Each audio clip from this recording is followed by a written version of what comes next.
Well, another season has drawn to a close for the Canaries. Welcome back to our final episode of this 24-25 season. We are waving goodbye to some players. Who are they? And is it good riddance? We're also talking about the decision around Angus Gunn. Who do we want as the opening fixtures when we return? And what's been our season highlight? We're delighted to have Jacob and Matty and yourselves back with us for this final chat about Norwich City. I can feel like it's aged all of us.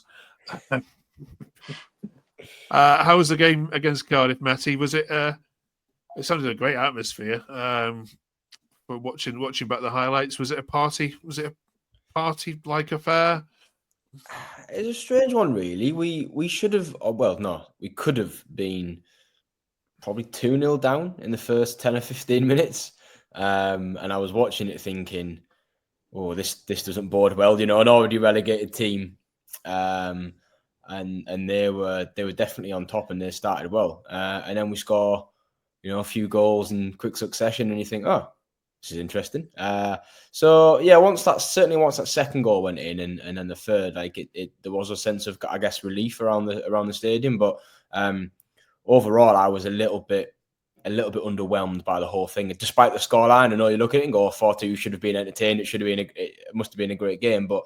Honestly, that could have been a Hoff Torup team, which, begs the question, why did we do what we did? But I won't go into that in too much detail. But as I'm sure Jacob will say from being there, it was a good atmosphere at least, and we got the 3 points. Yeah, I thought Jacob when it went 3-0 up, I thought, right, this is when Borja Saints is going to be pushing on to get another 2 goals, given the golden boot. Yeah, the way that it finished.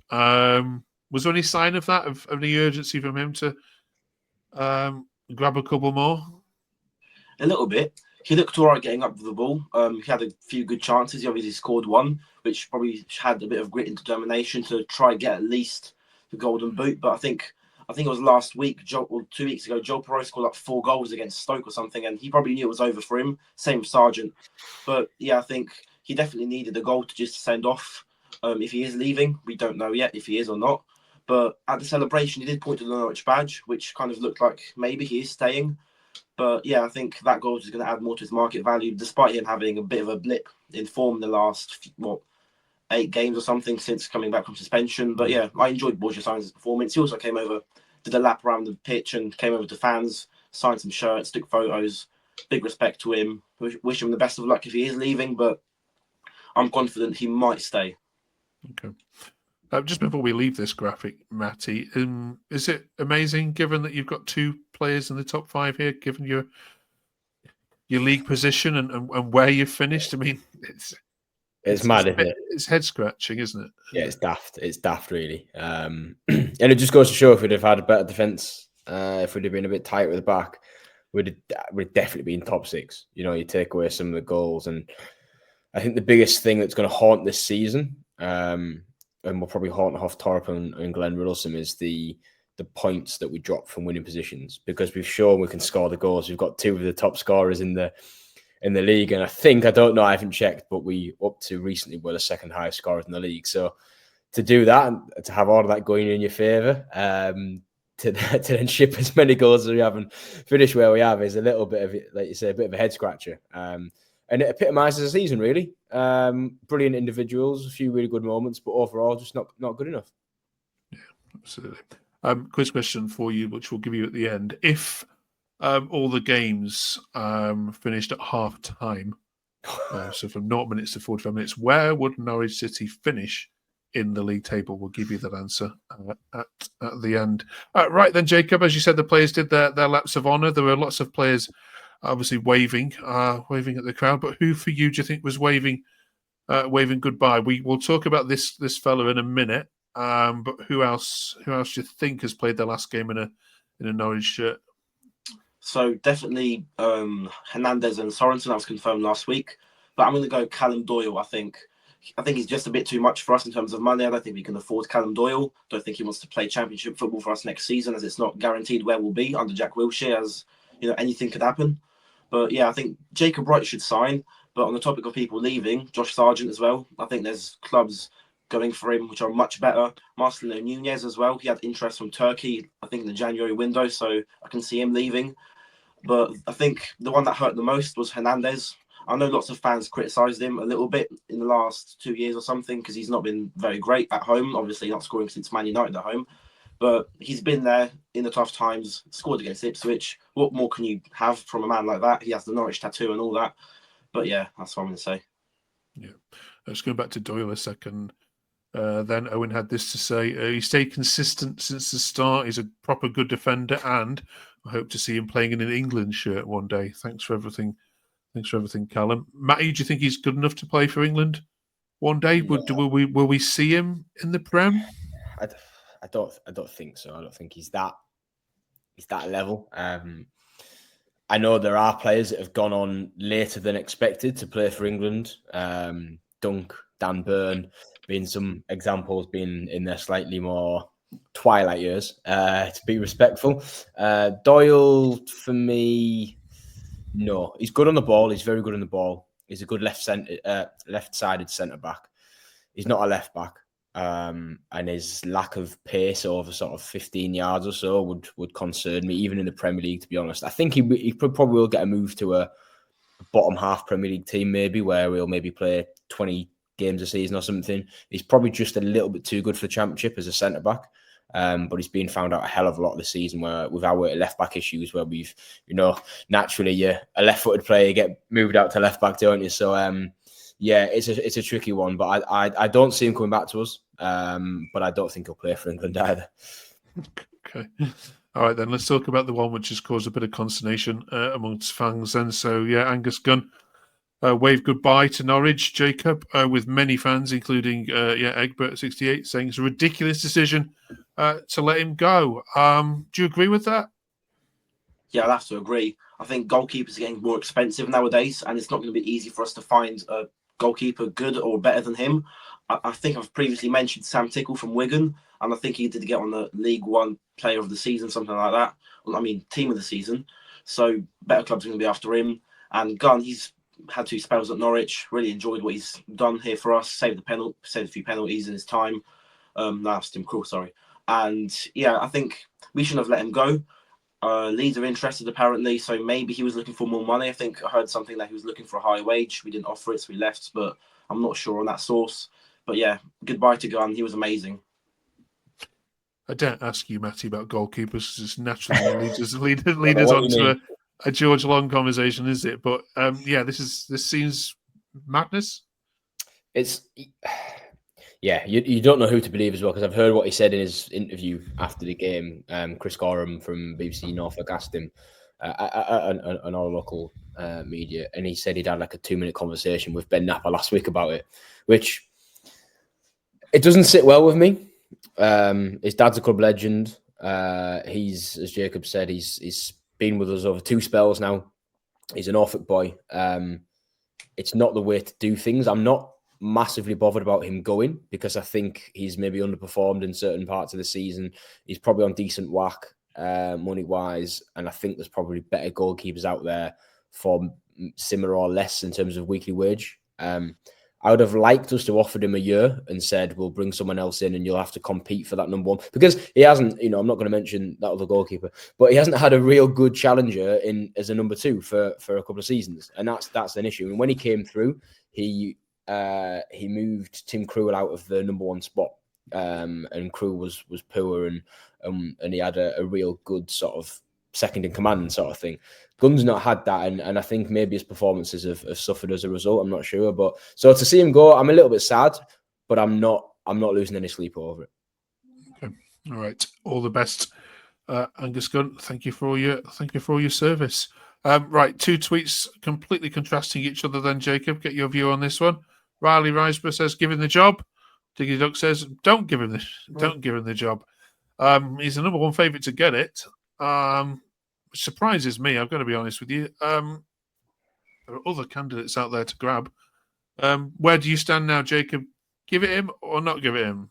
Give it to him. I think Ben Napper brought him in. It was a very clever decision. He's got links with our Arsenal Academy, can probably bring in an Arsenal youngster on loan, possibly. And I think the game against Cardiff, he did well, managed it really well, got the stress off from the players, just to play relaxed football, I think. And yeah, he's been around the football for a long, long time. He knows players inside out from other teams. I think he could build a good squad for us, and young managers growing really good. Michael Carrick from Middlesbrough, if he can get them playoffs, Jack Wilshere is more than capable of doing it. So yeah, I'm saying Jack Wilshere in. Matty?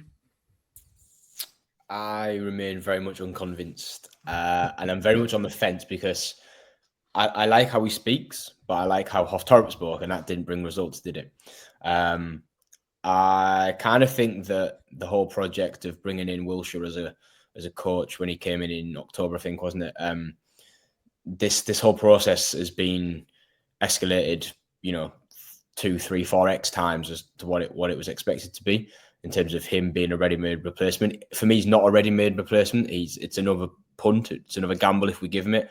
I'd much rather we go after someone like Will Still, who's actually managed, decent amount of games in men's senior football, and has shown he can do something.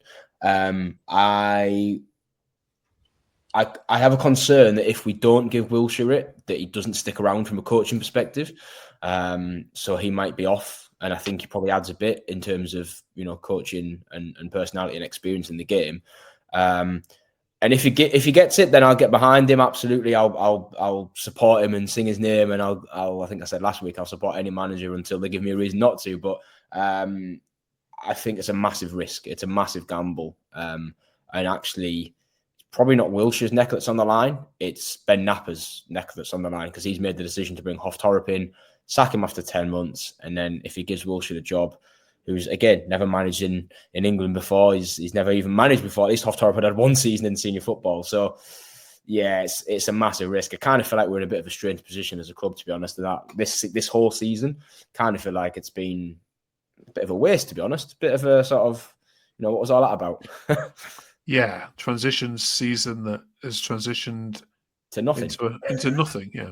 There you go. Right, well, we've definitely enjoyed having chats with you. Thank you both of you. We're nearly there. Join us again in August, won't you? When we'll have obviously Ipswich back to enjoy taking the Michael out of, I'm sure. Where would Norwich finish though if the game's finished at half time, Jacob, do you reckon? We have lost lots of points from winning positions. I think one of the main ones is Sheffield Wednesday at home. Don't know how we did that tragic game, but I'm going to go maybe 7th, 8th. Okay, Jim Matty? I'm going to go 9th. Go on, put us out of our misery. Don't say it's 2nd or something. Fourth. It's incredible, isn't it? The amount of times that you've given leads away, which is incredible. It goes to show, doesn't it? Just goes to show what could have been. Right, finally then, fixtures are coming out in June. First home game, first away game. Let's have it. Sunny days in August. We don't want all those cold December ones. Who do we want when the bright lights are still with us? Matty, first away game should be... Not Ipswich. Anyone but Ipswich, to be honest with you. We're not ready for that. And I would have said something like, like one of the newly promoted teams that might compete in the playoffs from League One or maybe like a Wrexham. But after Oxford last season, this season, yes. I'm still a little bit scarred. So I don't have an answer for him, I'm afraid, Mark. Just anyone but Ipswich. No one ever goes. Okay, Jacob, who do you want at home?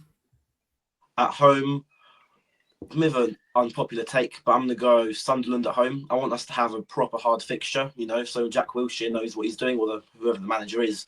You can get a good squad ready for the rest of the season, because if we get someone like, I don't know, like Preston or something, we can beat them. We get overconfident. We think the squad's good enough for the rest of the season. We don't want that. We want someone who's very competent and is going to get in the playoffs probably. So yeah, Sunderland at home. Good, decent takes. Right. Finally, season highlights, and then we are going to let you go for your summer. Jacob, what's been the one moment that you'll tell your grandkids about this season? Well, it's got to be Coventry at home. I said it last week. I'll say it again.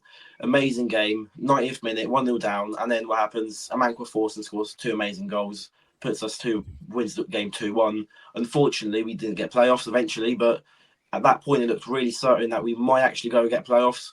In the back of my mind, I was like, no, probably not. But, it's the moment that counts. Matty?